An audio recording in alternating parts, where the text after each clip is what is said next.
একদিন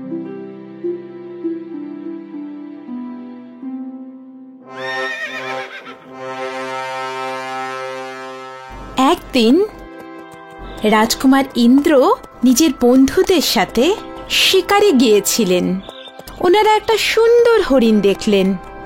রাজকুমার ওর পিছু ধাওয়া করলেন, কিন্তু একটু পরে হরিণটা জঙ্গলে হারিয়ে গেল। নিরাশ হয়ে রাজকুমার ইন্দ্র ফিরছিলেন, আর ঠিক তক্ষুনি উনি কিছু আওয়াজ শুনতে পেলেন। রাজকুমার সেই আওয়াজের দিকে এগিয়ে গেলেন, আর প্রিন্সেস লাবাং। আশ্চর্য, এই পাখিগুলো কথা বলছে কিভাবে? আমি এক্ষুনি রাজকুমারী লবঙ্গর রাজ্য থেকে ফিরলাম।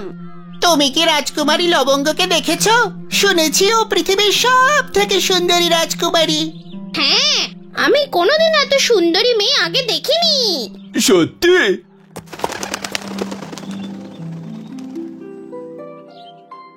দাঁড়াও দাঁড়াও, আমাকে বলো, এই রাজকুমারী লবঙ্গ কোথায় থাকেন? ততক্ষণে সব পাখিরা উড়ে চলে গেল, আর রাজকুমার নিরাশ হয়ে গেলেন। রাজকুমার ইন্দ্র নিজের রাজমহলে ফিরে এলেন।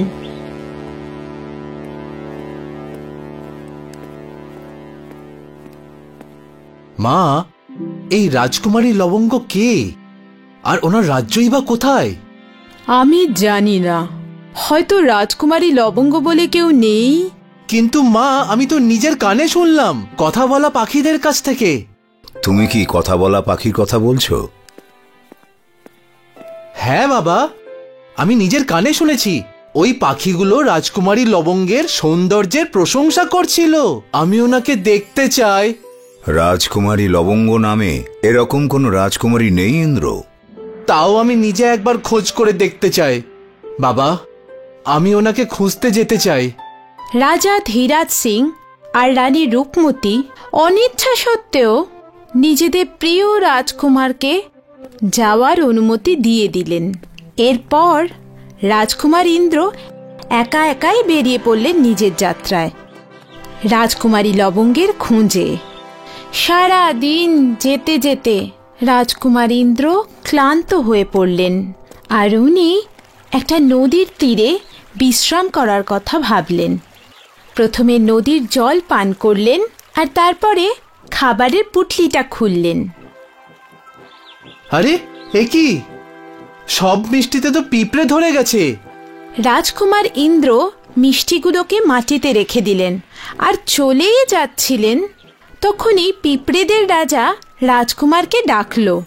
রাজকুমার, ধন্যবাদ রাজকুমার, আপনি খুব দয়ালু রাজকুমার। যদি তোমার কখনো আমাদের প্রয়োজন পড়ে, তাহলে অবশ্যই আমাদের স্মরণ করবেন। রাজকুমার ইন্দ্র এগিয়ে চললেন। কিছু দূর এগিয়েই একটা গোঙানির আওয়াজ শুনতে পেলেন।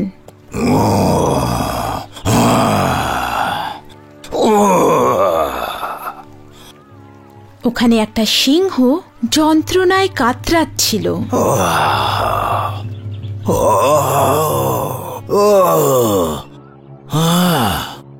রাজকুমার ইন্দ্র ওই সিংহটার পায়ে ফুটে থাকা একটা কাঁটা দেখতে পেলেন।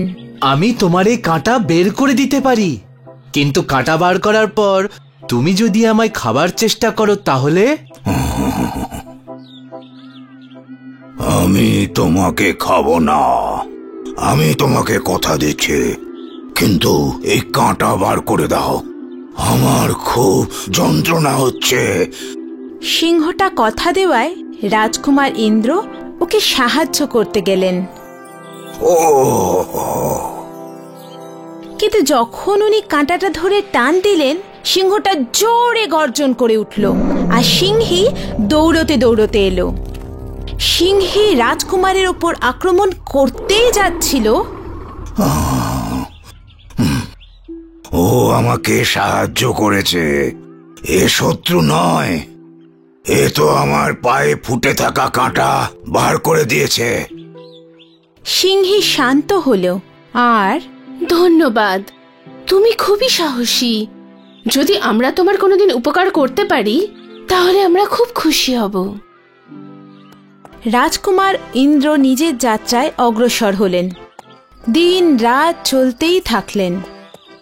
জঙ্গলে ওনার নজর একটা কুটিরের ওপর পড়ল। ওখানে রাজকুমার একজন ফকিরকে দেখতে পেলেন, যিনি অসুস্থ ছিলেন।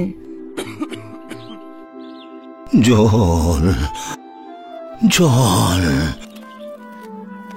এই নিন বাবা, জল খান।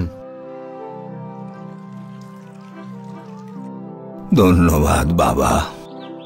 আমার কোনো উত্তরাধিকারী নেই, এখন আমার 3টি জাদু করার জিনিস তোমায় দিলাম। জাদুর গালিচা, এতে চড়ে তুমি যেখানেই চাও যেতে পারবে। জাদুর ঝুলি, এর ভেতর থেকে তুমি যা চাইবে তাই তুমি পেয়ে যাবে, যেমন ধন দৌলত। আর এটা শেষ, জাদুর তলোয়ার। এটা খুব সাবধানে ব্যবহার করবে, কারণ এর আঘাত থেকে কেউ বাঁচতে পারে না। 3টে জাদু জিনিস পেয়ে রাজকুমার খুব খুশি হলেন। জাদু কালিচা, আমাকে রাজকুমারী লবঙ্গের রাজ্যে নিয়ে চলো। এখন রাজকুমার ইন্দ্র রাজকুমারী লবঙ্গের রাজ্যে ছিলেন। উনি এখানে ওখানে জিজ্ঞাসা করলেন আর সন্ধ্যের অপেক্ষা করতে লাগলেন। সন্ধে হলো আর রাজকুমারী লবঙ্গ ব্যালকনিতে এলেন। রাজকুমারী লবঙ্গ ভীষণ সুন্দরী ছিলেন। রাজকুমারী লবঙ্গ খুব সুন্দরী, এনাকে খুব কাছে থেকে দেখা উচিত। রাজকুমার ইন্দ্র ওনার সৌন্দর্যে মুগ্ধ হয়ে গেলেন। তখন প্রায় মাঝরাত। রাজকুমার ইন্দ্র নিজের জাদু গালিচায় চড়ে বসলেন। জাদু গালিচা, আমাকে রাজকুমারী লবঙ্গের কক্ষে নিয়ে চলো।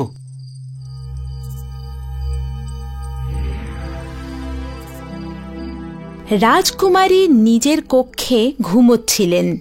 ইনি তো দেখছি খুবই সুন্দরী। জাদুর থলি, আমার পৃথিবীর সব থেকে সুন্দর আংটি চাই। আংটি পরানোর জন্য যেই না রাজকুমার ইন্দ্র রাজকুমারীর হাতটা ছুঁলেন। কে তুমি? এখানে কি করছো? আমি রাজকুমার ইন্দ্র, রাজা ধীরাজের পুত্র। আমি আপনার সৌন্দর্যের কথা শুনেছিলাম, আর সে সবই সত্যি। আমি আপনাকে বিয়ে করতে চাই। আপনি বিয়ের ব্যাপারে আমার বাবার সঙ্গে কথা বলুন। রাজকুমারী ওখান থেকে লজ্জা পেয়ে চলে গেলেন। নমস্কার, আমি রাজকুমার ইন্দ্র, রাজা ধীরাজের পুত্র। আমি আপনার কন্যা রাজকুমারী লবঙ্গের সঙ্গে বিয়ে করতে চাই। আমার কন্যার সঙ্গে বিয়ে করতে গেলে আমার 3 শর্ত পূরণ করতে হবে। তুমি কি রাজি আছো? হ্যাঁ রাজা মশাই, আমি রাজি। আমার প্রথম শর্ত, তোমাকে 10 বস্তা সর্ষে দানা থেকে একদিনে তেল বার করতে হবে। রাজকুমার ইন্দ্র হ্যাঁ তো বলে দিয়েছিলেন, কিন্তু এরপর পেয়াদা ওনাকে তেল বের করার ঘানির কাছে নিয়ে গেল। আর এবার রাজকুমার ইন্দ্র ভাবতে লাগলেন যে এতগুলো সর্ষে থেকে তেল কিভাবে বের করবেন। আর ঠিক তখনই ওনার পিঁপড়েদের কথা মনে পড়ল। পিঁপড়েদের রাজা, আমার তোমাকে খুব প্রয়োজন।